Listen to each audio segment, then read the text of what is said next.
بسم اللہ الرحمن الرحیم۔ السلام علیکم دوستو، امید ہے آپ سب خیریت سے ہوں گے۔ کہا جاتا ہے کہ کسی علاقے میں قحط سالی پیدا ہو گئی۔ اس قحط سالی کی لپیٹ میں نہ صرف انسان بلکہ چرند و پرند سب اس کا شکار ہو گئے۔ مویشی مالکان بے حد پریشان تھے۔ اس دوران ایک مسجد کے مولوی نے جمعے کے خطبے میں نہایت یقین کے ساتھ یہ بات بتائی کہ اللہ کا نام لے کر یعنی بسم اللہ الرحمن الرحیم پڑھ کر دریا کو حکم دیا جائے تو وہ بھی نافرمانی نہیں کرتا۔ خطبہ سننے والوں میں ایک چرواہا بھی موجود تھا۔ مولوی کی یہ بات اس کے دل میں اتر گئی اور اس بات کا یقین کامل ہو گیا۔ اس نے واپس آ کر اپنی بکریاں کھولیں اور سیدھا دریا پر چلا گیا۔ اونچی آواز میں بسم اللہ الرحمن الرحیم پڑھا اور دریا کو کہا وہ اپنی بکریاں چروانے کے لیے دوسرے پار جانا چاہتا ہے اور اس سے کہا کہ مجھے اپنے اوپر سے گزرنے دے۔ یہ کہہ کر اس نے اپنی بکریوں کو لیا اور دریا پر چلتا ہوا دریا پار کر گیا۔ دریا کی دوسری طرف کا علاقہ گھاس سے بھرا ہوا تھا۔ ہر طرف خوشحالی تھی۔ درختوں کے پتے بھی سلامت تھے کیونکہ کسی کو یہاں تک آنے کی رسائی نہیں تھی۔ اس نے خوب اچھی طرح اپنی بکریوں کو سیر کروایا اور واپس لوٹ آیا۔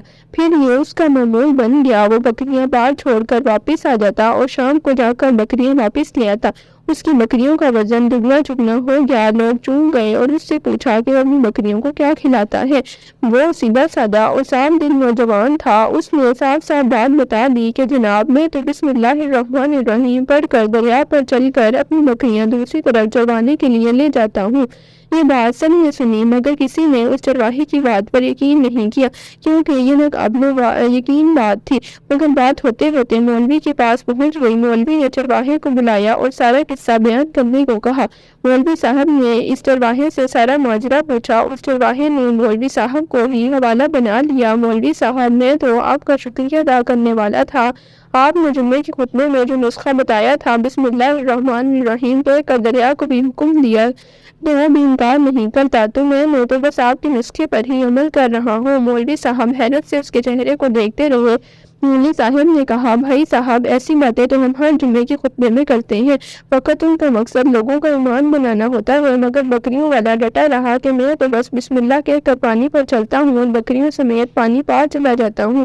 آخر کار مولوی صاحب نے سب خود یہ تجربہ کرنے کی ٹھانی جسے دیکھنے چرواہا سمیت پورا علاقہ بھی آ گیا۔ مجمع زیادہ تھا۔ مولوی صاحب نے ایک دو بار سوچا کہ انکار کر دوں کہ کہیں ڈوب نہ جاؤ، مگر وہ جو مولوی صاحب کو کندھے پر اٹھا کر لائے تھے اب وہ بھی جوش و خروش سے اللہ اکبر کے نعرے لگا رہے تھے اور مولوی کے حق میں تعریفیں کر رہے تھے۔ آخر کار مولوی صاحب نے اپنے ڈر کو دور کرنے کے لیے ایک رسہ منگوایا، پہلے اسے ایک درخت کے ساتھ باندھا، پھر اپنی کمر کے ساتھ باندھا، پھر ڈرتے ڈرتے ڈھیلا سا بسم اللہ پڑھا اور دریا پر چلنا شروع ہو گئے۔ مگر پہلا پاؤں بھی رکھا تھا کہ پانی میں گر گئے۔ مولوی صاحب ڈبکیاں کھانے لگے اور پانی کی بہاؤ میں بہنا شروع ہو گئے۔ لوگوں نے چیخ چیخ کر شور مچانا شروع کر دیا اور مولوی کو کھینچ کر باہر نکالا۔ مولوی صاحب کی اس حرکت نے چرواہے کو پریشان کر دیا۔ مولوی صاحب کی بسم اللہ کو کیا ہو گیا ہے کیونکہ اس کا یہ روز کا معمول تھا اور اس کے ساتھ تو کبھی ایسا نہیں ہوا۔ اس کے اپنے یقین میں کوئی فرق نہ آیا۔ اس نے بسم اللہ کہہ کر بکریوں کو پانی کی طرف اشارہ کیا اور خود ان کے پیچھے چلتا ہوا پار چھوڑ کر واپس بھی آ گیا۔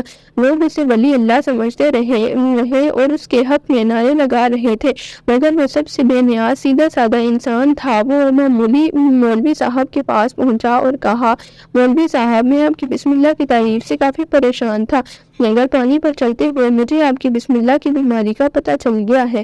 اس چرواہے نے درخت سے بندھی ہوئی رسی کی طرف اشارہ کیا اور کہا مولوی صاحب یہ ہے آپ کا مسئلہ، آپ کی بسم اللہ کی بیماری، آپ کی بسم اللہ کی برکت کو یہ رسہ کھا گیا۔ آپ کو اللہ اور بسم اللہ سے زیادہ اس رسے پر بھروسہ تھا، لہٰذا اللہ نے بھی آپ کو اس رسی کے حوالے کر دیا۔ پھر کہنے لگا مولوی صاحب آپ بھی کمال کرتے ہو، میں نے آپ کے منہ سے سنا اور یقین کر لیا اور میرے اللہ نے میرے یقین کی لاج رکھ لی، مگر آپ نے اللہ کو کلام کا سنا مگر یقین نہیں کیا، لہٰذا آپ کو اللہ نے رسوا کر دیا۔ محترم عزیز دوستو یہی کچھ ہمارا حال ہے، ہماری نمازوں اور دعائیں کا حال بھی یقین سے خالی ہو گیا ہے۔ امید ہے آپ کو آج کی ویڈیو اچھی لگی ہوگی۔ اس طرح کی مزید ویڈیو سننے کے لیے ہمارے چینل کو سبسکرائب کریں۔ تب تک کے لیے اللہ حافظ، ملتے ہیں اگلی ویڈیو میں۔